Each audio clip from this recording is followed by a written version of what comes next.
A day in my life as a Pinay nga nakasawa og Bombay, gikan mi sa probinsya ning balik na mig Manila, gisundo mi niya sa airport o gikiskisan ko pag-ayo og ako ang anak nga una og ikaduha, charot. Bitaw pag-abot na mo sa airport kay kitagbo mi niya sing ana jud na siya mo kiss gidayon na siya. Dayon pag-abot na mo sa balay, excited kaayo ang iyang lola makita sa iyang mga apo ning tawag dayon ang iyang papa sa India. Og mauna ni perti nilang lipaya kay perti nilang kita sa ilang lola sa India.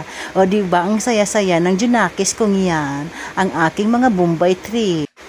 Kinabukasan mga langga sa aking pagdating gikan sa Manila, nagsimba na ako agad. Nagsimba kami at ayaw ko namang maboring sa bahay maghapon, kaya pagkatapos namin magsimba, pagdating ng hapon, pagkatapos namin magtanghalian na mamahinga lang konti at gumala na kami dito sa C5. Nashock ako mga marikoy-parikoy dahil last year lang ako pumunta dito sa C5 dito sa Mayo Las Piñas. Aba, ang dami ng mga tao, talagang pinapasyalan na talaga dito bukod sa malakas ang hangin, ang sarap ditong pasyalan. At dito ako na-shock mga marikoy-parikoy dahil last year lang na pumunta ako, wala pang mga vendors dito.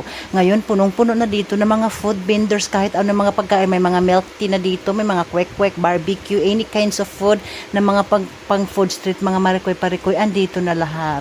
So tuwang-tuwa akong nakakita dito mga marikoy, naglakad-lakad kami hanggang doon sa dulo ay nilakad namin. Na-shock lang talaga ako kasi dati hindi naman ganito, yung meron dito dati na mamasya lang yung mga tao, nagja-jogging, may nagsasayaw dito, may nag ano dito, nagpo-formation, ayan. So, meron dito mga estudyante, gumagala. Basta andito lahat mga marikoy-parikoy. Pero ngayon, sa pagbalik ko, dahil isang taon din akong hindi nakabalik dito, dahil buntis ako at nanganak, at ngayon na 7 buwan ng aking anak, aba, na-shock na talaga ako dito. Ganito nakagrami ang tao, mga sasakyan. Tapos mga food cart meron na din.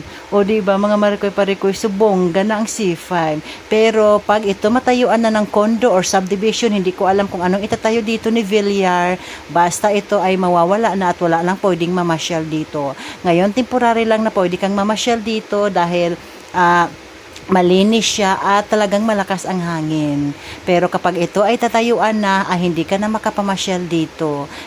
Sabi nga pala ng Diyosawa ko, nangitim daw ako sa probinsya ng 3 weeks. Abay, syempre, hindi ako maarte. Kahit mainit doon, walang problema, naglalaba ako. Kahit mainit at lagi akong nakababad sa abuhan ni Mama Bibi Panay luto, kaya tapos mainit, kaya wala akong kaarte-arte. O diba, mag-yummy cotton candy muna daw kami.